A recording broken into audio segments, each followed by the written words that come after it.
नमस्कार दोस्तों, बहुत बहुत स्वागत है आप सभी का एक बार फिर से। जी हां दोस्तों, पूरे दिन की कई महत्वपूर्ण और बड़ी खबरें निकलकर सामने आ रही है। जानेंगे सभी खबरों को विस्तार से। तो दोस्तों, खबरों में आगे बढ़ने से पहले वीडियो को एक प्यार भरा लाइक जरूर कर दें।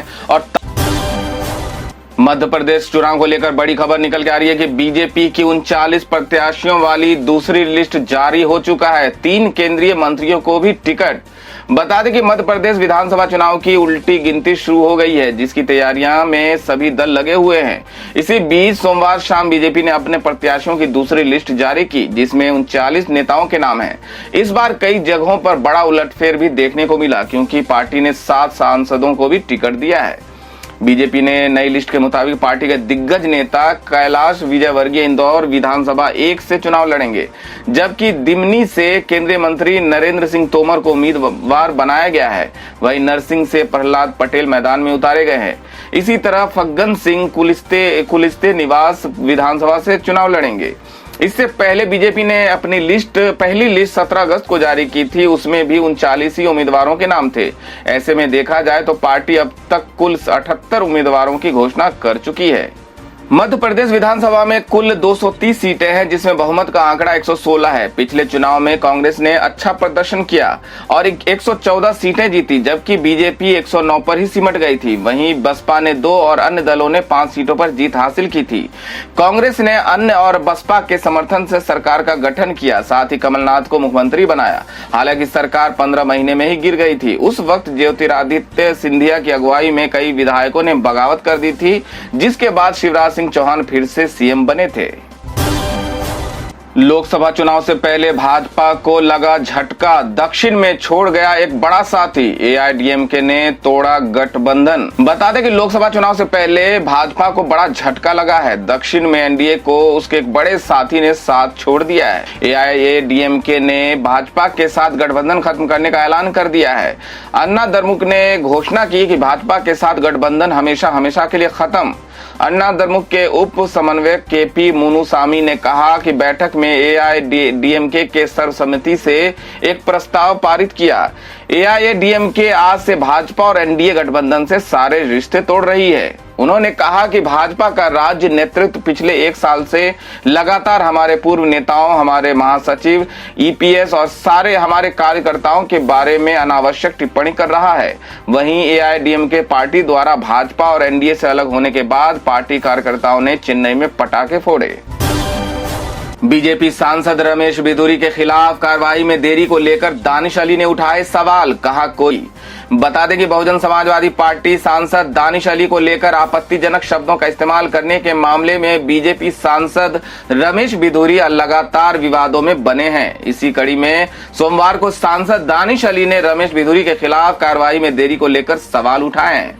उन्होंने आरोप लगाया कि बिधूरी की विवादित स्वीकृति हासिल थी, तभी कार्रवाई में निश्चित रूप से देरी हो रही है, क्योंकि वे संसद में मेरे खिलाफ सबूत ढूंढने की कोशिश कर रहे हैं। सांसद दानिश अली ने आगे कहा, मैं उन्हें चुनौती दे रहा हूं कि अगर उनके पास कोई सबूत है तो उन्हें पेश करना चाहिए। बसपा सांसद का कहना है कि मुझे उम्मीद है कि रमेश बिधूरी के खिलाफ कार्रवाई की जाएगी। जो लोग इस देश के संविधान में विश्वास रखते हैं वे चाहते हैं कि कार्रवाई की जाए। ये केवल अकेले दानिश अली के बारे में नहीं है। उन्होंने आगे आरोप लगाते हुए ये भी कहा कि अगर बीजेपी कार्रवाई करने में ईमानदार होते तो वो रमेश बिधूरी से क्यों मिलते, क्योंकि सब कुछ रिकॉर्ड में है। क्या वे कोई नई कहानी गढ़ने की साजिश रच रहे हैं? दरअसल बीती 21 सितंबर को लोकसभा में सदन की कार्रवाई हुई। इस बीच बीजेपी सांसद रमेश बिधूरी ने बसपा सांसद दानिश अली को लेकर आपत्तिजनक शब्दों का इस्तेमाल किया। प्रशांत किशोर बोले, पीएम मोदी को जिसके लिए वोट दिया हो रहे हैं वो सभी काम। नीतीश पर दिया ये बड़ा बयान। बता दें कि चुनावी रणनीतिकार से नेता बने प्रशांत किशोर इन दिनों बिहार में जन सुराज यात्रा निकाल रहे हैं। बिहार के मुजफ्फरपुर में लोगों को संबोधित करते हुए उन्होंने कहा, पीएम मोदी को आपने जिन मुद्दों पर वोट दिया है वो कम थोड़ा या ज्यादा हो ही रहा है। साथ ही उन्होंने बिहार के सीएम नीतीश कुमार पर भी बयान दिया। चुनावी रणनीतिकार प्रशांत किशोर की पदयात्रा बिहार के मुजफ्फरपुर पहुंच चुकी है। यहां लोगों को संबोधित करते हुए उन्होंने कहा कि आपने जिन मुद्दों को लेकर वोट दिया है उस पर कम या ज्यादा काम हो ही रहा है। वो इस दौरान पीएम मोदी और बिहार के सीएम नीतीश कुमार के कामकाज पर भी खुलकर बोले।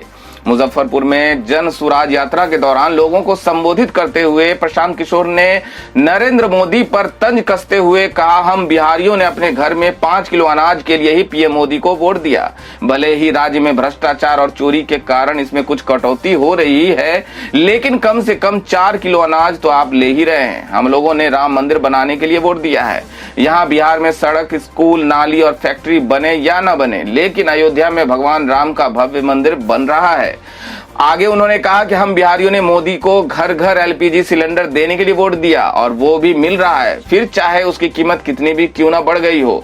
गुजरात की कहानी सुनकर ही आपको उनको 2 बार सत्ता पर बैठाया, इतना समर्थन दिया। रोज उनका चमकता चेहरा आप टेलीविजन पर देखते ही होंगे।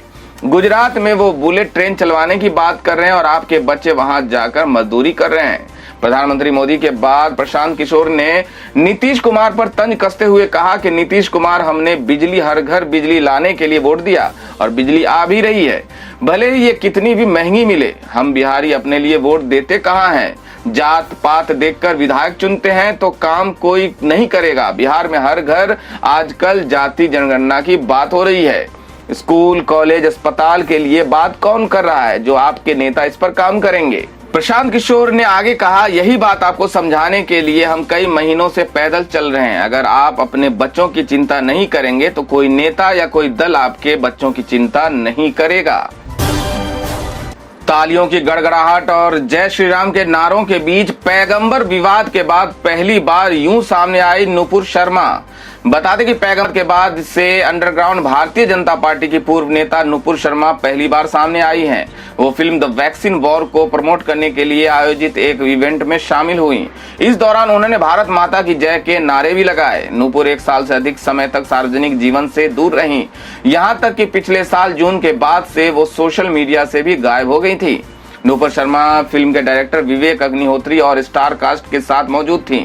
नुपुर ने वैक्सीन बनाने वाले वैज्ञानिकों का आभार जताते हुए कहा, मुझे आप लोगों को धन्यवाद कहना है। आप लोगों की वजह से हम भारतीय आज भी जिंदा हैं।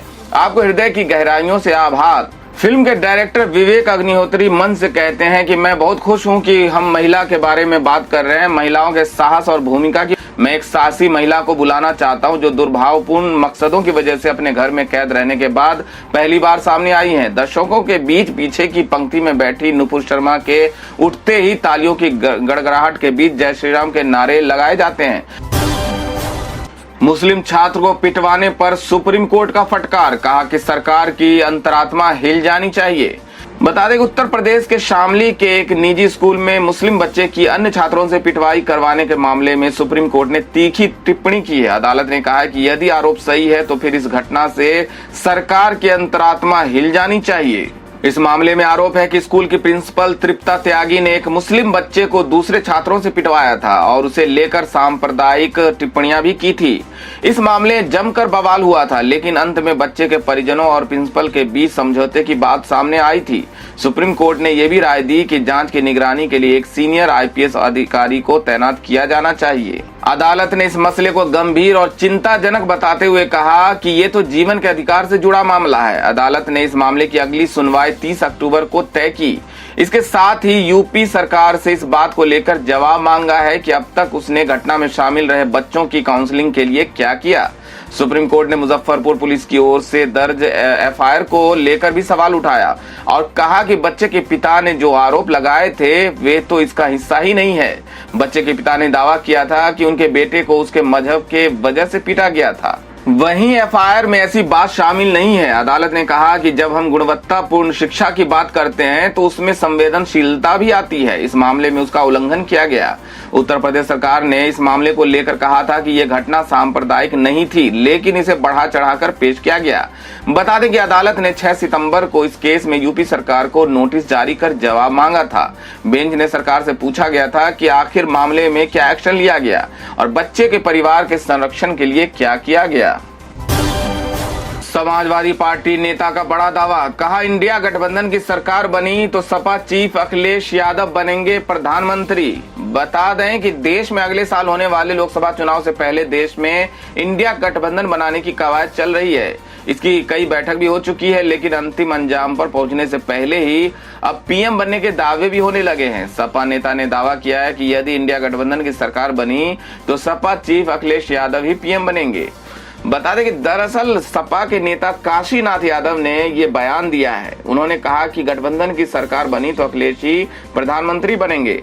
वो एक कार्यक्रम में शामिल होने गाजीपुर आए थे। दरअसल सपा के नेता काशीनाथ यादव ने ये बयान दिया है। उन्होंने कहा कि गठबंधन की सरकार बनी तो अखिलेश ही प्रधानमंत्री बनेंगे। वो एक कार्यक्रम में शामिल होने गाजीपुर पहुंचे थे। दरअसल सपा के नव नियुक्त प्रदेश सचिव सम्मान समारोह में मुख्य अतिथि के तौर पर पूर्व में MLC सम्मान समारोह में शामिल पहुंचे थे। देश में बीजेपी के खिलाफ बन रहे इंडिया गठबंधन को लेकर इससे पहले नीतीश कुमार का नाम पीएम पद को लेकर उछल चुका है। नीतीश के पार्टी के नेता भी बयान दे चुके हैं कि गठबंधन बना और इसकी सरकार बनी तो नीतीश ही पीएम बनेंगे। लेकिन अब अखिलेश यादव की पार्टी के नेता ने अलग दावा कर गठबंधन को लेकर तरह तरह की अटकलें लगानी शुरू हो गई है। तो दोस्तों, ये थी अब तक की सभी बड़ी खबरों की अपडेट्स। टुडे ब्रेकिंग न्यूज और लेटेस्ट खबरों को देखने के लिए हमारे चैनल को सब्सक्राइब जरूर कर लें। वीडियो को लाइक और शेयर भी जरूर कर दें। वीडियो देखने के लिए बहुत बहुत धन्यवाद।